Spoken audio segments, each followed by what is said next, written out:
మీకు ఈ వీడియో నచ్చినట్లయితే వీడియోని లైక్ చేయండి. ఆద్య, సీను, రామలక్ష్మి ముగ్గురు కూడా చారు వాళ్ళ ఇంటికి వస్తారు. చలపతి మాత్రం ఇంట్లో ఉంటాడు. ఏయ్, ఎందుకొచ్చారు?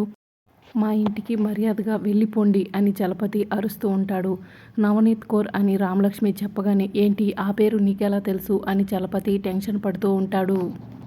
బలవంతం చేసి ప్రాణాలు తీసేసి గొయ్యి తీసి పాతిపెట్టి ఎవరికీ తెలియదు అనుకుని అన్నీ చేసేసావు కదా అని సీను చెప్పడంతో ఇక చలపతి చెమటలు కక్కుతూ ఉంటాడు. అప్పుడే ఇదంతా మనకి చూపిస్తూ ఉంటారు. నవనీత్ కౌర్ అనే ఆవిడ్ని చలపతి రేప్ చేసి ప్రాణాలు తీసేసి ఆ తర్వాత గొయ్యి తీసి పాతి పెట్టేసి ఉంటారు. ఇలా ఎవరికీ తెలియకుండా చలపతి అలా ముగించేసి ఉంటారు. ఇప్పుడు ఎవరికీ తెలియదని నువ్వు అనుకుంటున్నావు కదా, ఆ విషయం మాకైతే తెలిసిపోయింది అని ఆద్య చెప్తుంది.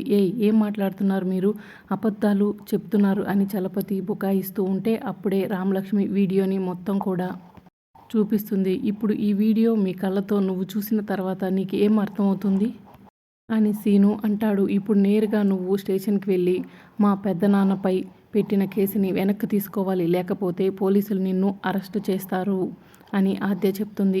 నాకేం తెలీదు, నేనేం చేయలేదు అని ఇంకా బుకాయిస్తూ ఉంటే నేరుగా గబ్బర్ సింగ్ వచ్చి నీ ప్రాణాలు తీసేస్తాడు అని నవనీత్ కౌర్ భర్త గబ్బర్ సింగ్కి ఈ వీడియో చూపిస్తామని రామలక్ష్మి చెప్తుంటే ఒకవేళ ఆయన వచ్చి ప్రాణాలు తీయకపోతే మేమే వెళ్ళి పోలీసులకి చూపిస్తాము, అప్పుడు నీకు శిక్ష పడుతుంది, జైల్లో వెళ్ళి కూర్చుంటావు, పైగా మర్డర్ కేసు అని ఆద్య చెప్తుంది.